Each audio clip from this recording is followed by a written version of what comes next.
বাপরে, আজকে একটা খবর দেখে চমকে উঠলাম। বিশ্বের শক্তিশালী 50 দেশের তালিকায় বাংলাদেশ। তার মানে বিশ্বে যেই শত শত দেশ আছে তার মধ্যে 50টা দেশ শক্তিশালী, সেই তালিকায় বাংলাদেশ আছে 47তম অবস্থানে। প্রিয় দর্শক, এটা কি ভাবা যা? বিশ্বের শক্তিশালী 50টি দেশের মধ্যে বাংলাদেশের নাম। বিশ্বের মাঝে অন্যতম সেই 6টি বৈশিষ্ট্য নিয়ে বাংলাদেশ এগিয়ে আছে। এবং এই কথাটা বইলা প্রফেসর ইউনূস যে কত বড় একটা উপকার করছেন এই জিনিসটা মাথায় রেখেন। এই বিষয়টার আমরা সুবিধা নেব, এইখানে আমাদের নতুন পরিকল্পনা করতে হবে। এই সুবিধাটা আমরা পুরাটা নিতে পারি কিভাবে? আমরা এই আমেরিকান ট্যারিফের সুবিধা কাজে লাগায় বাংলাদেশের ইকোনমিকে চাঙ্গা করে দিতে পারি। এইটা হলো ইউনূস সাহেবের কারিশমা, এইটাই হলো ইউনূস স্যারের বাণিজ্য যুদ্ধ, এইটাই হলো ইউনূস সাহেবের ব্রেন। এগুলা কইরা দেশটাকে সে বাঁচাইতে চায়, দেশটাকে সে রাখতে চায়। বাংলাদেশের উত্তরের জেলা লালমনিরহাটে কি একটা বিমান ঘাঁটি তৈরি হতে যাচ্ছে? চায়না এবং পাকিস্তানের ইনভলভমেন্ট অনিবার্যভাবেই ভারতের চিকেন স্নেকের এত কাছাকাছি একটা জায়গায় বাংলাদেশের একটা বিমান ঘাঁটি তাদের স্ট্র্যাটেজিক মারাত্মক ঝুঁকি তৈরি করতে যাচ্ছে। এটা নিয়ে বিরাট আলোচনা। মির্জা আব্বাস 17 বছরে বিএনপি নেতা কর্মীরা ধান খেতে পাট খেতে ঘুমাইছে, হাততে ঘুমাইছে, না খাইয়া মারা গেছে, তাদেরকে পিটাইয়া মারছে। আর তুমি শুয়ারের বাচ্চা কি কইরা এয়ার কন্ডিশন রুমে তোমার বাসায় ঘুমাইছো তোমার হেফাজত করার জন্য। দর্শক, আজকের এই ভিডিওটি দেখলে আপনারা রীতিমতো অবাক হয়ে যাবেন। আপনারা জানেন ইতিমধ্যে আওয়ামী লীগ সরকারের পতন হয়েছে। এখন ক্ষমতায় আছেন অন্তর্বর্তী সরকার ডক্টর মোহাম্মদ ইউনূস। অন্তর্বর্তী সরকারের মাননীয় উপদেষ্টা ডক্টর মোহাম্মদ ইউনূস থাকাকালীন দেশে কি কি ঘটনা ঘটে যাচ্ছে তা আপনাদের প্রমাণ সহকারে দেখাবো। দর্শক, কথা আর বাড়াবো না, ভিডিওতে চলে যাব। তার আগে আপনাদের কাছে ছোট্ট একটি অনুরোধ, আপনি যদি আমাদের চ্যানেলে নতুন দর্শক হয়ে থাকেন তাহলে অবশ্যই চ্যানেলটি সাবস্ক্রাইব করে পাশে থাকা বেল আইকনটি বাজিয়ে দিতে ভুলবেন না। যারা অলরেডি আমার চ্যানেলটি সাবস্ক্রাইব করেছেন তাদেরকে জানাই অসংখ্য ধন্যবাদ। চলুন ভিডিওটি শুরু করা যাক। আজকে একটা খবর দেখে চমকে উঠলাম। বিশ্বের শক্তিশালী 50 দেশের তালিকায় বাংলাদেশ। তার মানে বিশ্বে যেই শত শত দেশ আছে তার মধ্যে 50টা দেশ শক্তিশালী, সেই তালিকায় বাংলাদেশ আছে 47তম অবস্থানে। এটা ইউএস নিউজের তালিকা। এটা হলো যুক্তরাষ্ট্র ভিত্তিক সংবাদ মাধ্যম। এটির এই সংবাদ মাধ্যমের ওজন কতটুক সেটা আমি ঠিক বলতে পারবো না, কিন্তু খবরটা যারাই দিক না কেন বাংলাদেশকে যে নজরে এনেছে এটা কম কি। এইগুলি হলো প্রেরণা।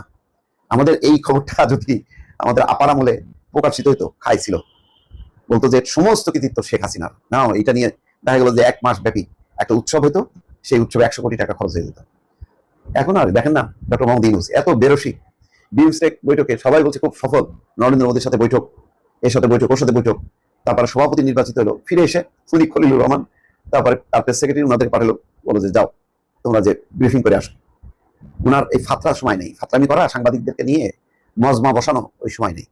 ওনার পক্ষ থেকে যা বলার প্রেস উইং বলছেন। আর আমি নিজেও দেখছি যে প্রেস উইং খুবই অ্যাক্টিভ।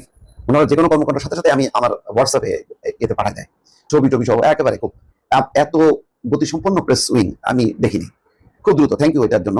যাই হোক, এটা অন্য প্রসঙ্গ। এখন যে প্রসঙ্গটা সেটা হচ্ছে শক্তিশালী 50 দেশের তালিকায় বাংলাদেশের নাম আছে। যুক্তরাষ্ট্র ভিত্তিক সংবাদ মাধ্যম ইউএস নিউজে করা তালিকায় দেখা যায় বিশ্বের শক্তিশালী দেশের তালিকায় 47তম স্থানে রয়েছে বাংলাদেশ।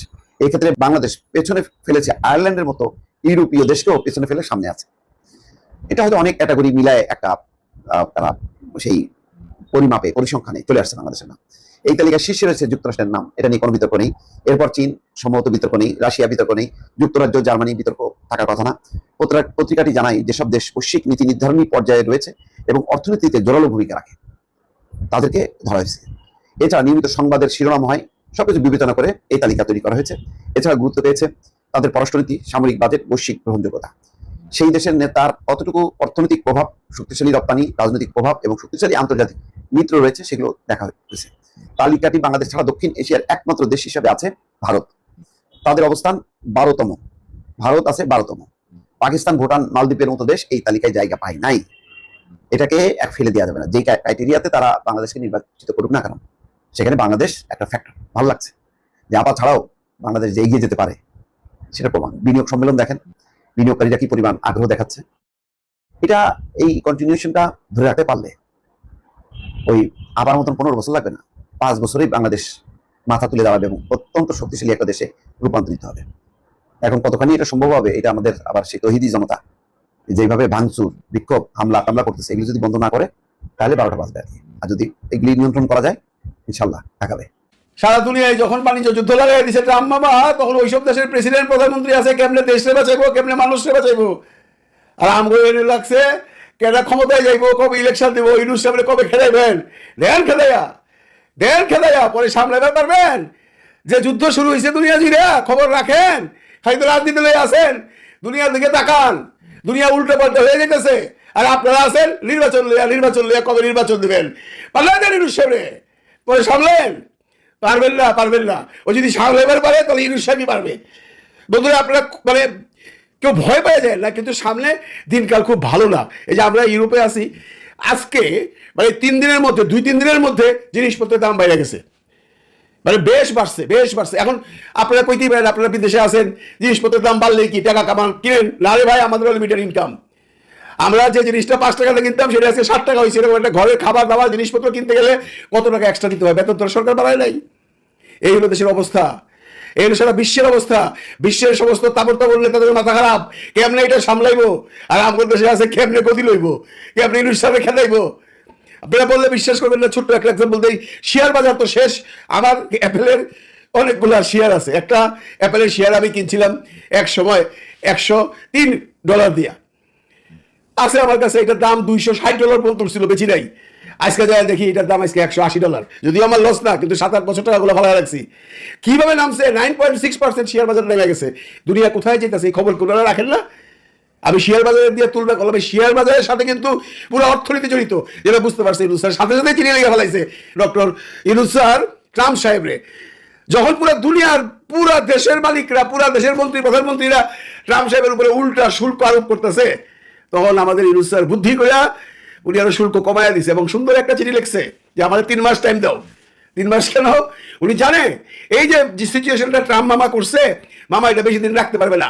বিভিন্ন দেশের চাপে, ইন্টারন্যাশনাল ট্রেড অর্গানাইজেশনের চাপে এসে এক সময় এটা কমবে, এই 3 মাসে সার গুছায় ফেলাইবো। সুন্দরভাবে চিঠি লিখছেন। এইটা হলো ইউনুস সাহেবের কারিশমা, এইটা হলো ইউনুস স্যারের বাণিজ্য যুদ্ধ। এইগুলো ভাই আমাদের দেশের মানুষের মাথায় যাইবো না। আমাদের দেশের পলিটিশিয়ানরা কে কোথেকে আসছে আমরা জানি, কার কতটুকু লেখাপড়া আছে এটাও জানি, কার কতটুকু দৌড় আছে এটাও আমরা জানি।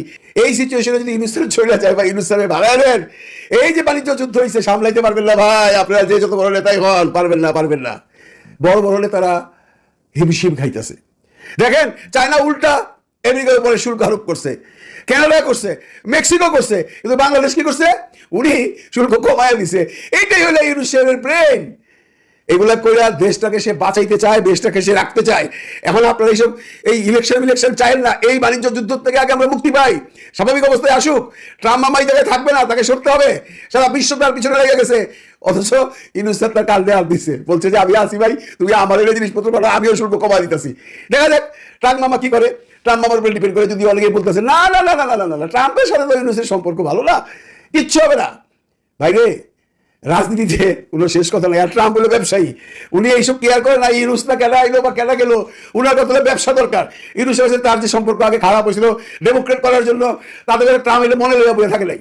এগুলো কইয়া মানুষরে ভয় দেখায় না যে ট্রাম্প সাহেব কখনো ইউনুস সাহেবকে কোনো রকম ফেভার করবে না। ফেভার না করলে আজকে স্টার্লিং বাংলাদেশে আসতো না, ফেভার না করলে ট্রাম্প সাহেব শুভেচ্ছাও জানাইতো না। মনে রাখেন, এইখানে কিন্তু একজন আছে মধ্যস্থতাকারী।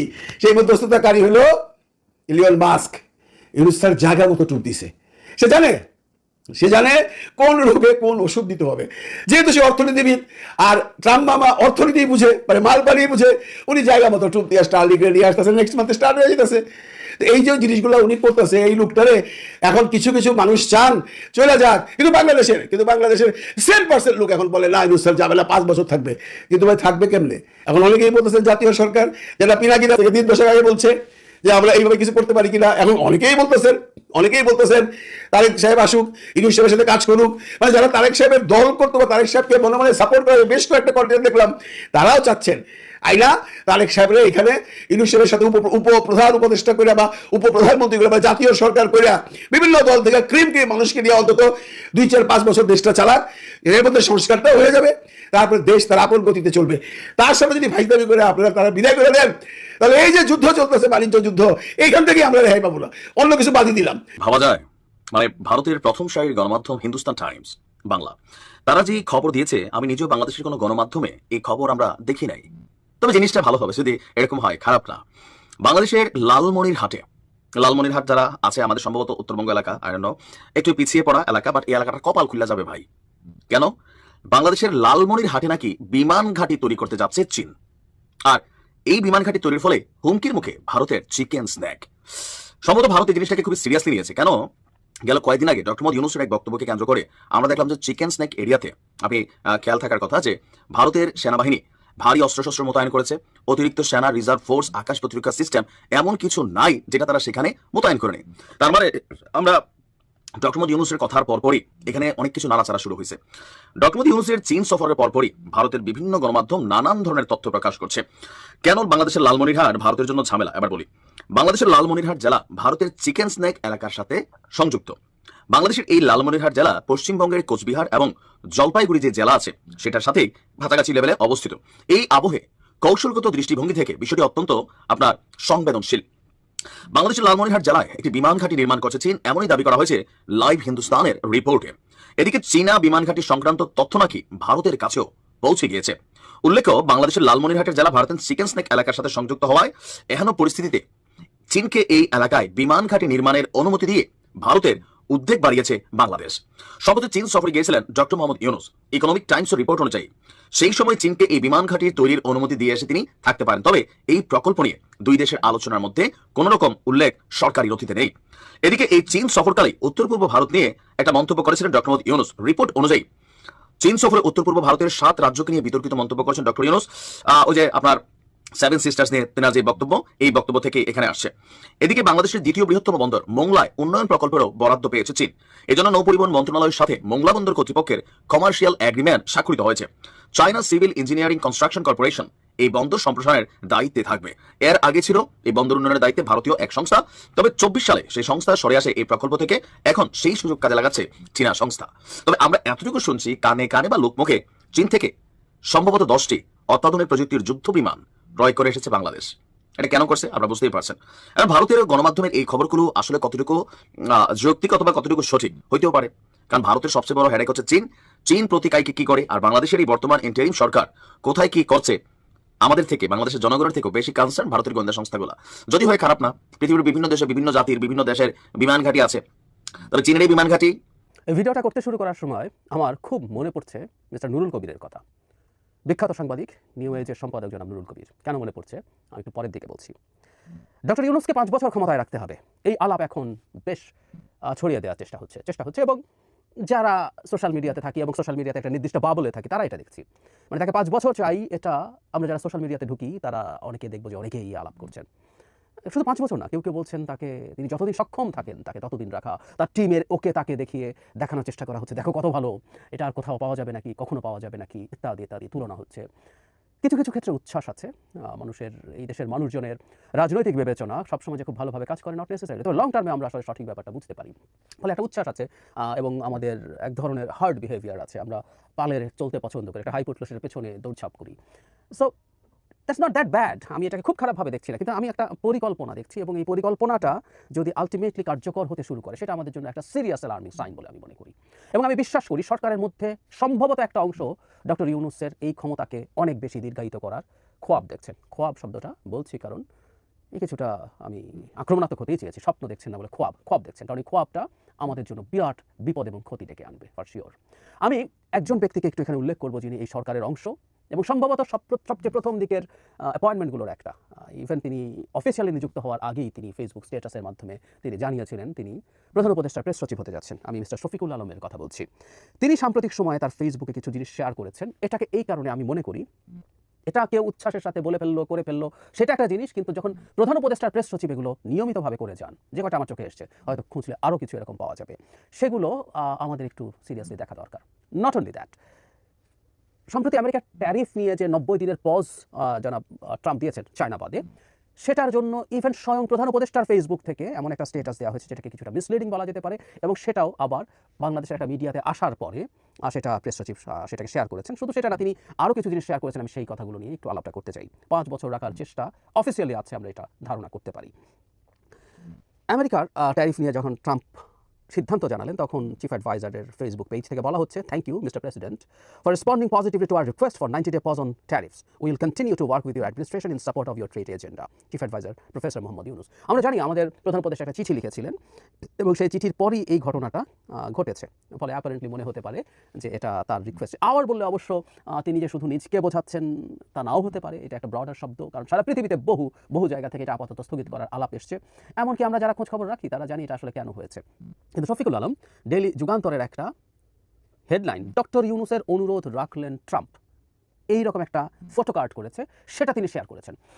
যুগান্তর এই হেডলাইনটা কেন করেছে সেটা নিয়ে আলোচনা হতে পারে, তারা বুঝেছে নাকি না বুঝে করেছে নাকি মোটিভেটেডভাবে করেছে সেটা তাদের ব্যাপার, একটা পত্রিকা এটা করেছে। কিন্তু প্রেস সচিব এই মিসলিডিং হেডলাইনটা শেয়ার করছেন, এতে মনে হচ্ছে ডক্টর ইউনুসের অনুরোধের কারণেই ট্রাম্প এটা করেছেন। আচ্ছা, এই কয়দিন আগেই আমেরিকার প্রেসিডেন্ট নির্বাচনের সময় বাংলাদেশ, তখনও ডক্টর ইউনুস আমাদের প্রধান উপদেষ্টা, বাংলাদেশকে নিয়ে কি স্ট্যাটাস দিয়েছিল তার এক্স হ্যান্ডলে, এক্স অ্যাকাউন্টে, আমাদের কি মনে নেই? কি ঘটে গেল যে ট্রাম্প এখন ডক্টর ইউনুসের কথা শুনতে শুরু করেছেন? এগুলো না খুব ছেলে খেলা হয়, এগুলো খুব ছেলেমি হয়, রাষ্ট্র পরিচালনা ছেলে খেলা না।